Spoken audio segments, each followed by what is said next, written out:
mood for me to talk about Star Wars now.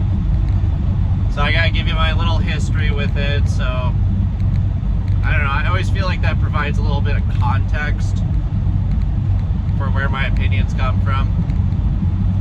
But just like Star Trek, I grew up with Star Wars. Episode 1 came out, I was about 9 years old.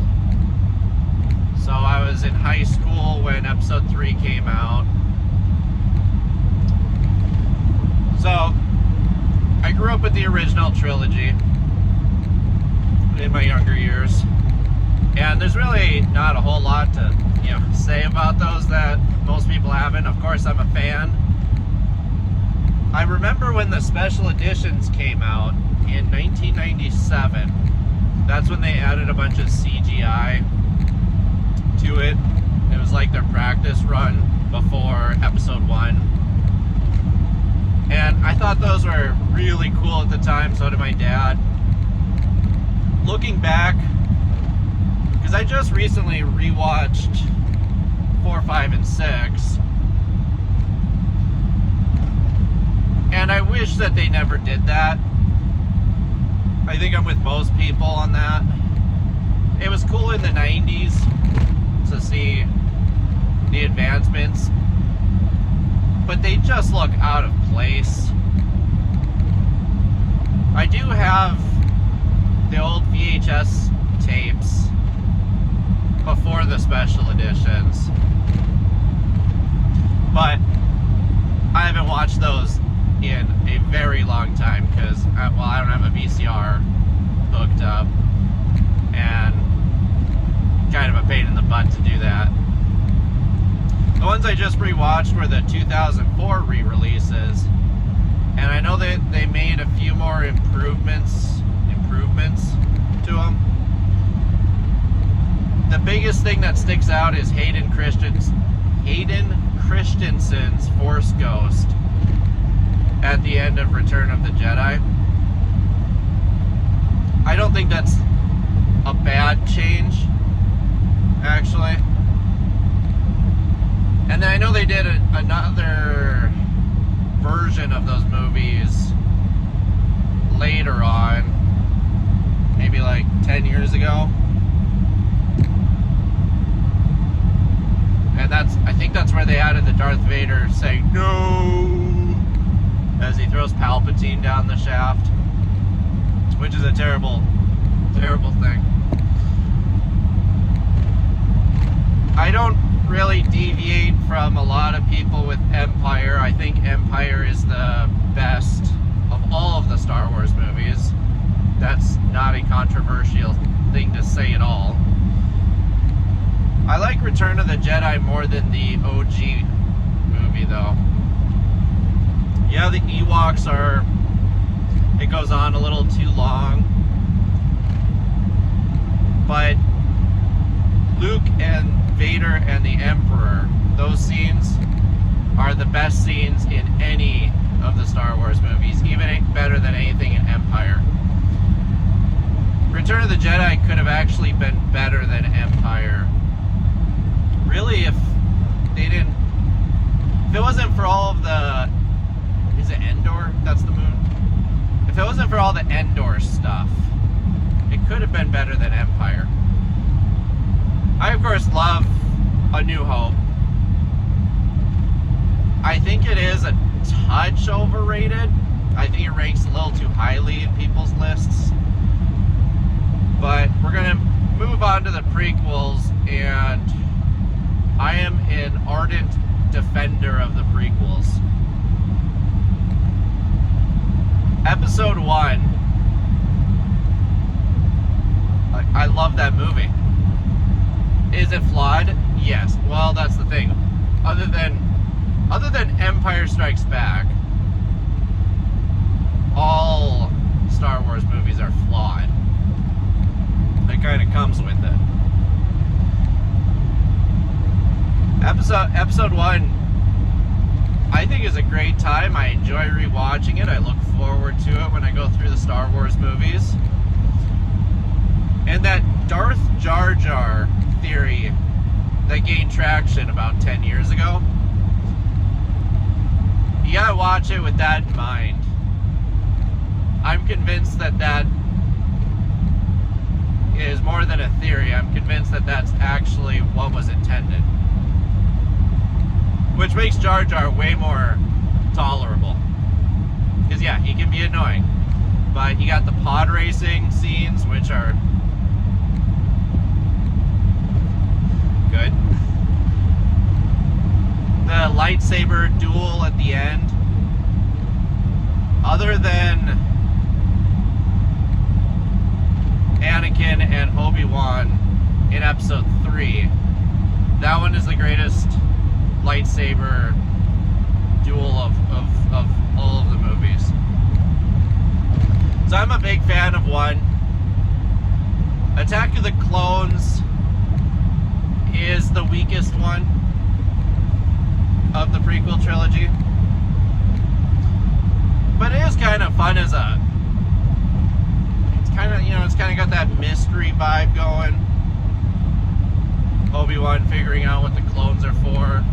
Palpatine's plan starting to come together. Count Dooku's... I like Count Dooku. I wish he had more time to be more fleshed out, though. But, yeah, Christopher Lee definitely is really good at that role. Is the dialogue clunky? Yes.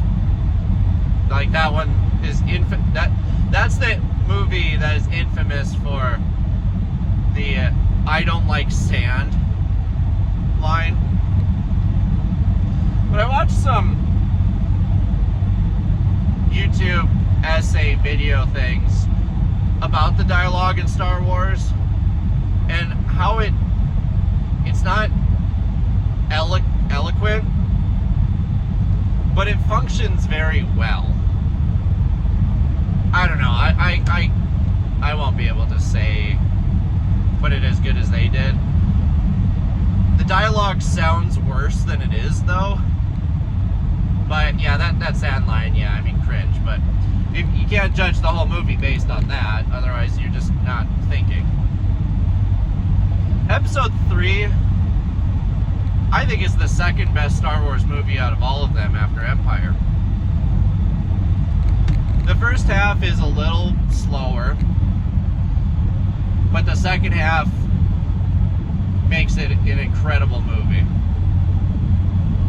Everything all comes together. Palpatine is great.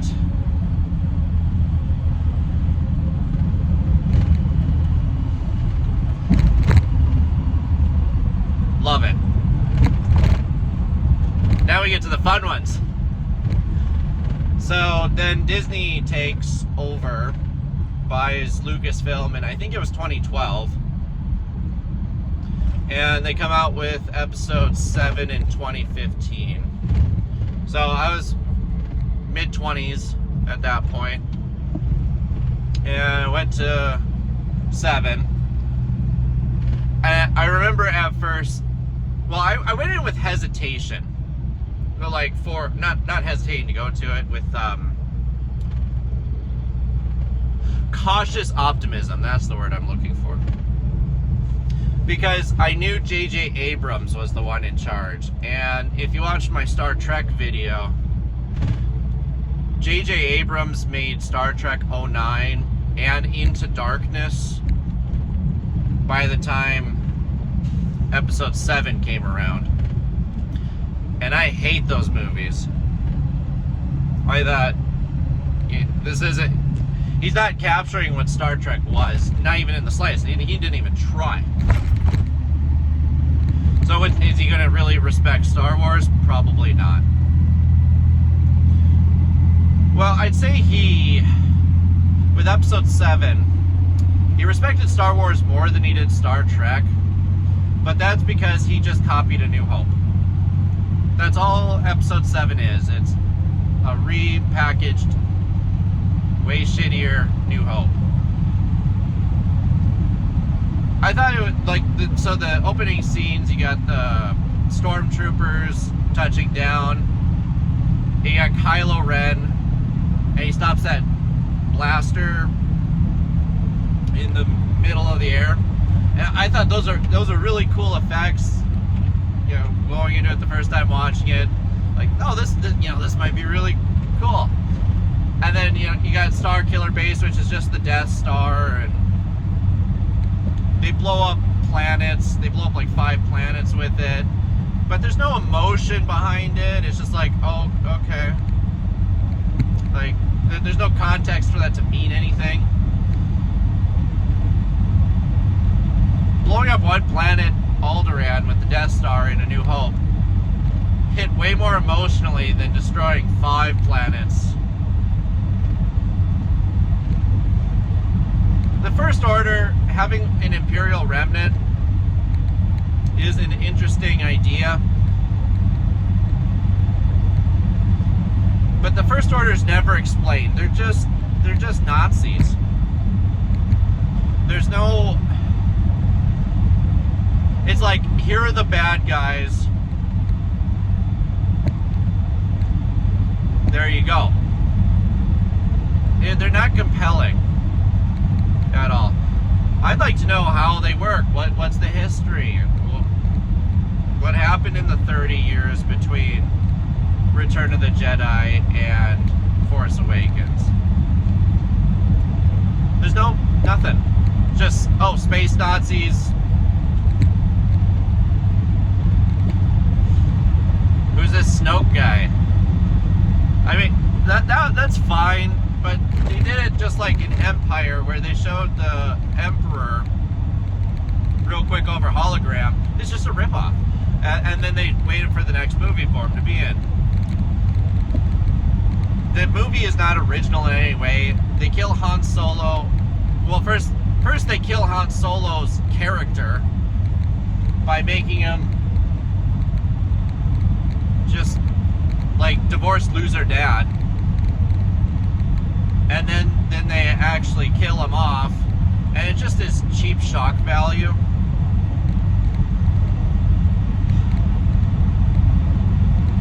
Rey is a Mary Sue, just perfect in every way. The idea of Finn, a stormtrooper going to the other side, is probably the most original idea that movie had. But of course, he gets left behind and underdeveloped throughout the trilogy. They don't know how to write characters or stories or anything. So that movie was very disappointing. But, you know, I thought, okay, well, maybe what it's going to set up will pay off. Rogue One came out between episodes 7 and 8. And I haven't watched Andor yet. It's on my to-do list, so I can't speak for Andor on this. Rogue One has been the best thing I've seen that Disney's done with Star Wars. It's just kind of a fun little war movie. Fills an interesting gap between episode 3 and 4. And I like it. Most people seem to like it. Episode 8 comes out, and that's the last movie that I went with my dad ever. He passed away shortly after that movie came out. So that episode 8 is actually the last Star Wars movie I've seen in theaters. I remember leaving that movie just like, what? Very strange movie. I'll give it this though. It's not a copy of any of the other Star Wars movies. But that doesn't mean it's good. I thought Leia going through space was really corny.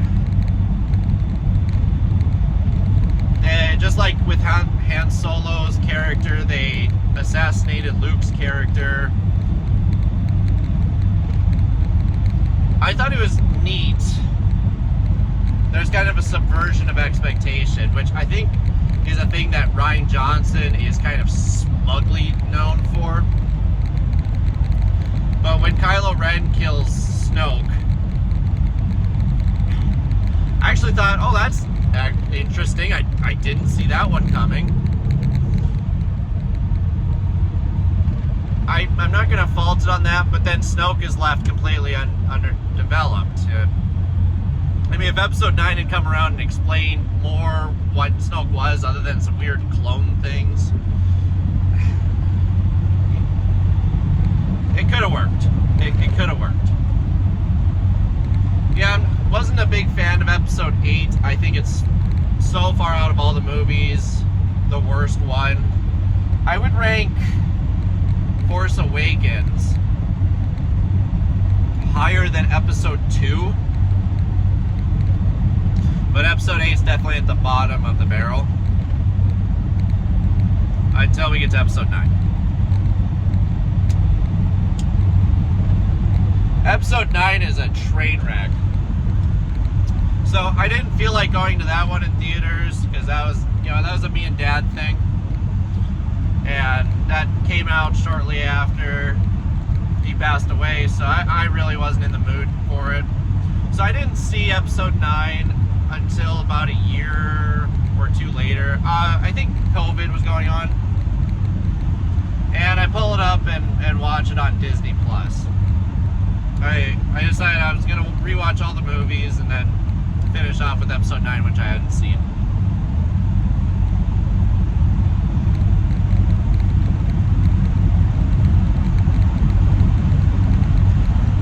That is the worst Star Wars movie. That is a terrible movie. It's like a bunch of fetch quests that don't make sense. I could. The plot's completely disjointed. But here's my biggest problem with the movie.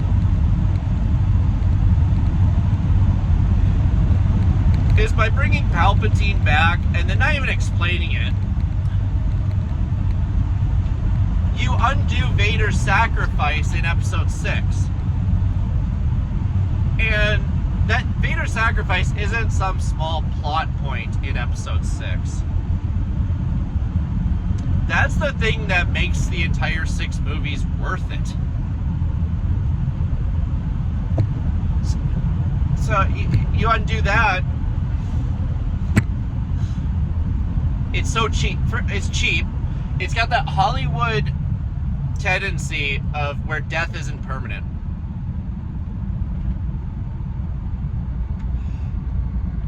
And if in your franchise death means nothing, then there's never any stakes. So, while it was cool seeing, what's his name, Ian McDiarmid?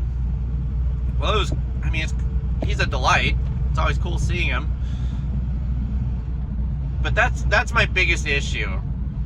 And then you got Palpatine's plan. And how easy it is destroyed, and it's an awful movie. It's the worst Star Wars movie ever made. I wouldn't say one of the worst movies. It's a really bad movie, though. Really bad one.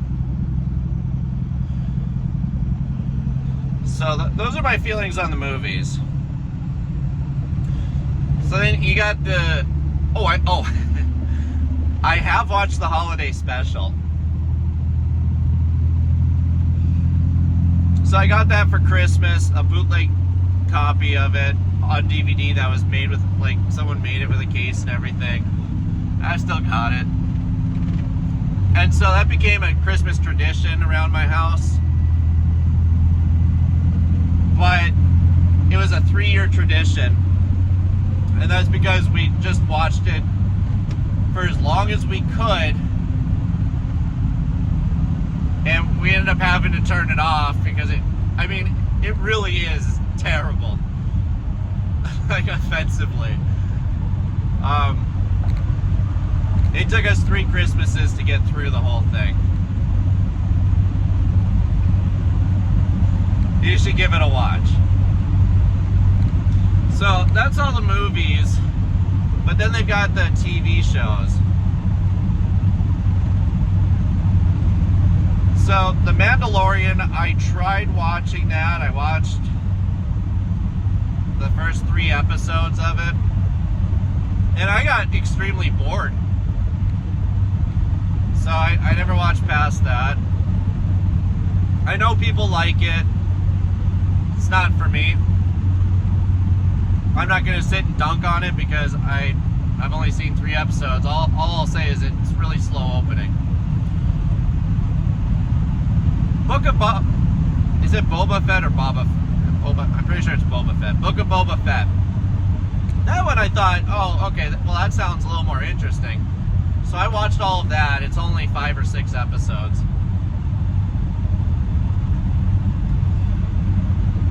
So they took about an hour or 2's worth of story and stretched it out to 6. That show's a waste of time. And then they have this Mandalorian crossover where the main character, Boba Fett, isn't even in like 2 episodes or something. He's not even in his own show. An incredible waste of time. I was very disappointed with that show.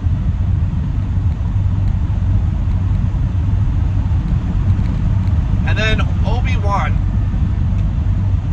That one I got really, really, really hyped for. You had Hayden Christensen, as a prequel fan, you had Hayden Christensen and Ewan McGregor coming back. I was very excited for it. I've watched it twice. The first time I watched it, I came away from it and thought, well, that was kind of boring and pointless. But my first impression of it was, it's not the worst. And then I rewatched it about a year ago. And that's when I realized just how bad it was. That villain in it, Reva. Yeah, you can. Her plan doesn't make any sense. They try to redeem her as some good guy, but for not killing a kid, you know, Luke. But that's like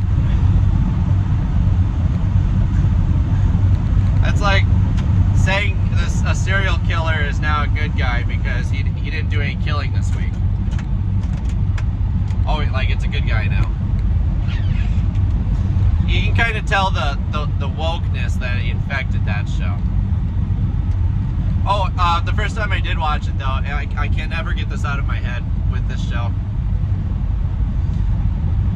The first time I watched it, episode 1, those bad guys are chasing Leia through the forest, and one of them hits a branch and like flails all around and just overacts, and it looks so terrible and so corny, and you're like, how many millions of dollars did they spend on this to come up with this? That they're not even, it's like a lack of effort.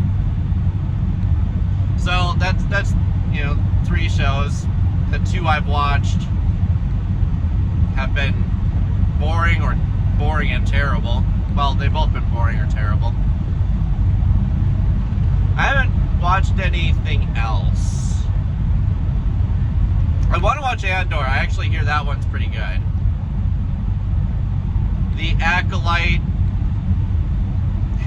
If I'm hating myself someday, maybe I'll hate watch it. I've heard that the Clone Wars animated show is decent.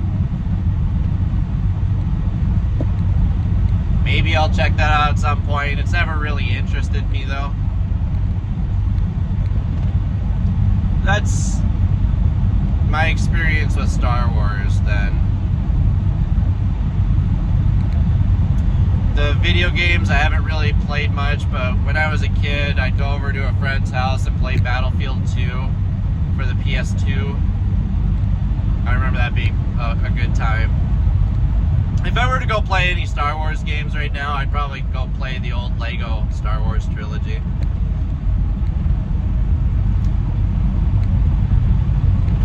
So, yeah, that's what I got for Star Wars.